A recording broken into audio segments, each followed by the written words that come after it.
ഇത് എന്തിനാണ് ഇവരിങ്ങനെ പറഞ്ഞു കൊടുത്തത്? ഇപ്പൊ ഒരു സാധനം ചെറുതായിട്ട് ഞാൻ രാവിലെ ഒന്ന് കാണിച്ചു കൊടുത്തത്. മക്കൾ ഇങ്ങനെ ഒരു ഓട്ടോമേഷൻ നടത്തുന്ന സംഭവമാണ്. എന്താ ഓട്ടോമേഷൻ? ഓട്ടോമാറ്റിക്കായിട്ട് കോഴിക്ക് തീറ്റ ഇടുന്ന ഒരു സംവിധാനം ഞങ്ങൾ ഉണ്ടാക്കിയത്. അതിന്നാണ് ഞാൻ തുടങ്ങിയത്. അപ്പൊ എന്താ ഓട്ടോമാറ്റിക്കായിട്ട് തീറ്റ ഇവിടെ നേരെ തിരിച്ചാൽ കോഴി കൊച്ചു പോലെയാണ് കാണിച്ചത്. നേരെ തിരിച്ചാണ് വരിക. എന്താണ് ആ തീറ്റ പാത്രമാണ് അവിടെ വരിക, കോഴിയുടെ ഓട്ടോ ഫില്ലിങ്. അപ്പൊ ഓട്ടോമാറ്റിക്കായിട്ട് അവർക്ക് ട്രിഗർ ചെയ്തു, ഓട്ടോമാറ്റിക് എന്ത് ചെയ്ത് തുടങ്ങിയത്? ഇത് ഇങ്ങനെ ആക്കിയത്. ഇത് നേരെ തിരിച്ചാൽ ഞാൻ ഈ സാധനം ഇങ്ങനെയല്ല, ഇത് തെറ്റിയാണ് ഞാൻ കൊണ്ടുവന്നിട്ടുണ്ടായിരുന്നത്. അവരാണ് എന്ത് ചെയ്തത്? ഇത് ശരിയാക്കി കൊണ്ടുവരുന്നത്.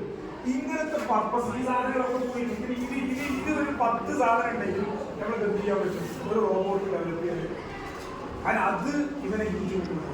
അതാണ് ഇവനെ യൂസ് കൊണ്ടുപോകുന്നത്. കാരണം എന്റെ കേരളം എന്ന് പറഞ്ഞ ഒരു പ്രൊജക്ട് നടന്നു കഴിഞ്ഞ വെക്കേഷൻ കണ്ടു തുടങ്ങി. അവിടെ എഡ്യൂക്കേഷൻ ഡിപ്പാർട്ട്മെന്റ് കഴിച്ചിട്ട് സ്റ്റോൾ ഉണ്ടായിരുന്നു. അവിടെ കംപ്ലീറ്റ് റോബോട്ട് കാര്യങ്ങളിലൊക്കെ കുട്ടികൾ ഓടിക്കളിച്ച് പോലുണ്ടാക്കി. ഞങ്ങൾ ആരും ഉണ്ടാക്കിയതല്ല, എനിക്ക് ഉണ്ടാക്കാൻ അറിയില്ല. ഞാൻ ആ സാധനം വാങ്ങിച്ചു കൊടുക്കുക എന്നുള്ളൊരു ഉത്തരവാദിത്തം കൂടെ ആയിരിക്കണം നമ്മളിത് വേണം.